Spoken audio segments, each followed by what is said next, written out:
సుసంపన్నమైన గోకులంలో పుట్టి సుశోభితులైన గోపికలారా, ఈ వ్రతానికి ప్రధాన ఫలము శ్రీకృష్ణ సంశ్లేషమే.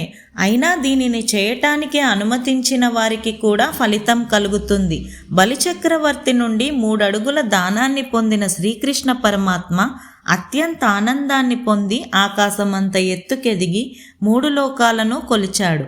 ఆ పరమానందమూర్తి దివ్యచరణాలను, అతని దివ్యనామాలను పాడి ఈ దివ్య ధనుర్మాస వ్రతాన్ని చేసే నిమిత్తం మార్గలి స్నానాన్ని ఆచరిస్తే దుర్భిక్షం అసలు కలగనే కలగదు.